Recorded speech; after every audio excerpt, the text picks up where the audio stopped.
Hey, what's up guys? Welcome to another video. If you're new here, welcome and let's begin. The first story. So I work as a busboy in a little family-owned country restaurant. The building was built in 1887 as a family home, but it was abandoned by 1900. My boss bought it around 2000 and renovated it, and it's now a restaurant. And we have a bit of a ghost problem. Nothing too bad, mind you, just occasional glimpses and people who shouldn't be there. There's a woman in a rocking chair in one corner who isn't there, and a little boy who stares into the oven before disappearing. I've seen one too. It's an older woman dressed in black who sits at a table, alone. She seems so sad. I've only seen her out of the corner of my eye while walking past that room. I'll walk past and think, oh, I didn't know there was anyone in that room. And then I'll go back and realize I was right. There isn't anyone in that room.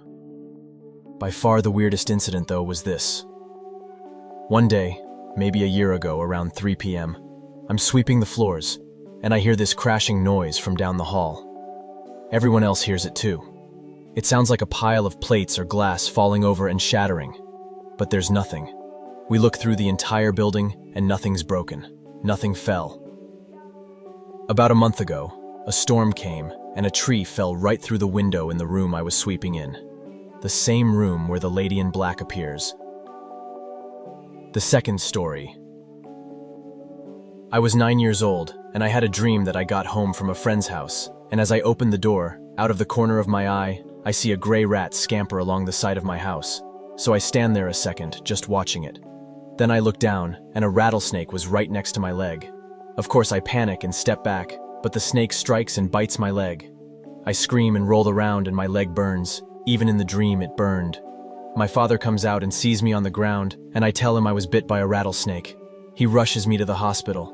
Time gets real malleable, and I don't remember traveling to the hospital or checking in, but I end up on a bed, and very distinctly getting a couple doses of antivenom, but it is too late. I die, and I see my mother crying while holding my hand. I watch for a few minutes, then I wake up. Weird-ass nightmare, right? But nothing to freak about. So I go about my day, play with my friends and whatnot. When I was walking home that evening, I just randomly thought about my dream. So I stopped a bit away from the door and actually looked around where the snake was in the dream. Motherfucker was exactly where I dreamt he was, and basically staring at me, but never does rattle. Then a fucking rat goes darting down the side of my house. I change course and go to the front door instead. I tell my dad about the snake. He goes out and kills it with a shovel. I have not had another dream that vivid of the future since. Shit still freaks me out though. The third story. I was stopped for the night at a truck stop in the desert, 60 miles east of El Paso. This truck stop only has lights around the store and fuel pumps. The truck parking area is only lit by any headlights that are left on. I get to bed at about 2200, thinking it'll be a nice quiet night. At around 0230, I wake up to a tapping on my truck, like someone was trying to wake me up. I ignore it and try to go back to sleep, but the tapping gets louder and louder and eventually turns into the sound similar to someone beating their hand on my door in cab. I get out of bed and open the curtains to the side I heard the sound coming from, and there was nothing there. I open the curtains on the other side, and nothing there either. There was no trucks on either side of me. So I throw my shoes on, grab my machete and flashlight, and go outside to see what the hell was going on. There was nothing. No footprints, no paw prints, absolutely nothing there. I get back in my truck and turn in my side markers so I'm somewhat illuminated. Close the doors, lock them, and run my seatbelts through the door handle and buckle them in, to add essentially another lock to both doors. I go back to bed and wake up at 0630. The sun is starting to come out, so I go inside for some coffee and breakfast before heading out. Other truck drivers were in there and experienced the same thing I did that night, with no answers as to what it was. I finish my breakfast and nope the fuck out there. The fourth story. As a kid, I had an imaginary friend who I would play with a lot. I had few real friends, but I was also more of an outcast in daycare and kindergarten, so sometimes that imaginary friend was all I had. My mother said I'd always describe him as very similar looking. When I was around preschool age, my mother said we needed to talk about my friend, and I said that I'm fine with keeping Joshua around because I was scared of starting school alone.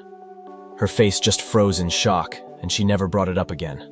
I didn't realize why until my grandma explained years later that I had a twin brother who didn't make it, and my parents were planning on naming him Joshua. The only logical explanation I have is that I picked it up when I was very little, but my grandma said that my parents literally never talked about it because they didn't cope well with the loss at all. It's still very strange. The fifth story. Less crazy than the other stories on this thread, but one time I was at the servo, filling my car up at nighttime, and there was a hospital across the road. A man with no shirt on, wearing proper suit pants and formal leather shoes, ran from the dark across the road into the servo. He was in there for 5 minutes, then sprinted back into the dark. I walk in to pay for my petrol, and the guy serving tells me that the random guy in the suit pants paid for my $50 tank of petrol. The sixth story. A few weeks before my granddad died in April, I started wearing 2 rings I had inherited from a family member on a chain around my neck. I've had them for years and always wear them when I feel like I need a bit of luck or support. Makes me feel as if someone is looking out for me, even though I don't really believe in the afterlife or the supernatural. I knew he was sick, so I'd not long started wearing them again. Only I'd had to put them on a chain this time because the uniform policy in work meant I couldn't wear them as I usually did on my finger. The clasp on the chain can be quite stiff to open, so I just throw it over my head with the rings attached because it's long enough to not have to open. So the rings in the chain had been together for a few weeks at this point without me ever opening the clasp, because there was no need. So I was in work with another colleague about 2 feet away from me. I had the rings tucked well down my shirt, hanging right around heart level. My uniform zipped up over them, a plastic apron and my gloves on. I'm a nurse. I was busy doing something so my hands weren't anywhere near the rings, and I wasn't even thinking about them. There wasn't any way I could have touched them or got them caught on anything. Then I felt something cold touch my stomach, and the next thing I knew, one of the rings had dropped onto the floor. I was confused at how it had happened, and thought maybe the chain had broken, even though it's quite sturdy, and didn't want to lose it, so I took my apron and gloves off and pulled the chain out of my shirt.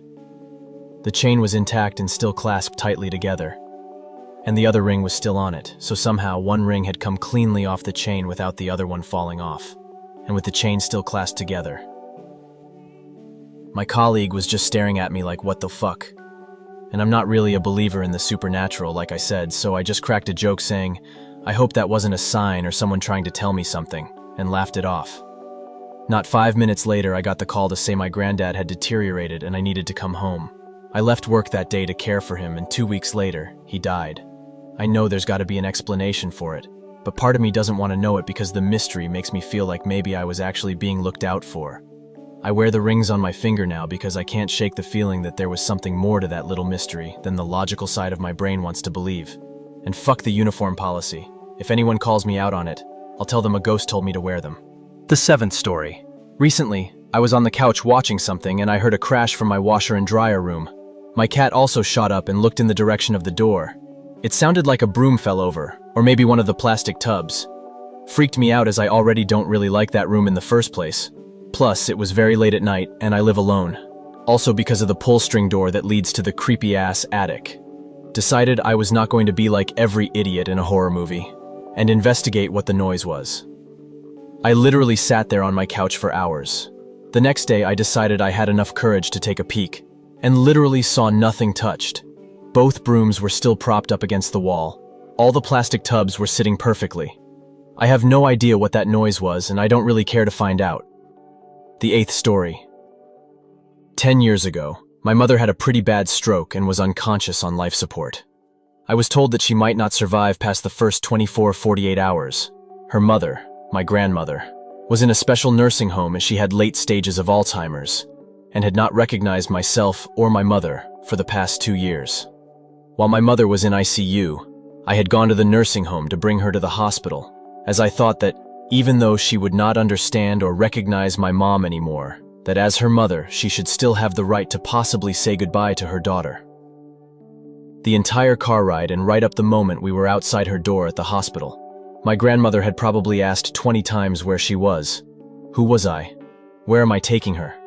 But as soon as we walked in the room and she saw her daughter lying in the hospital bed on life support, it was like something took over her, and she walked right next to my mother's bedside and held her hand and started talking completely coherent to her, even though my mom was unconscious, and was telling my mom that she loved her and had a whole life to live, and that she could not bury her own child. For the entire time my grandmother was in the room with my mom, she was very alert and coherent. She even was telling the nurse of my mom's medical history, which was 100% correct, and making sure to make a note that she was allergic to penicillin. She was telling my mom how much she loved her, and how she was always the best daughter she could have asked for, and that she needed to get better, as she now had her own daughter. As soon as we exited the room and made our way back to the elevators at the hospital, it was just like a switch went off, and she went right back to not remembering where we were or what we were doing. I have heard of a mother's love, but to witness someone who has severe memory loss and communication difficulties all of a sudden snap out of it when they see their child in danger is the most incredible thing I have ever witnessed. I hope you liked this video. Thank you for watching.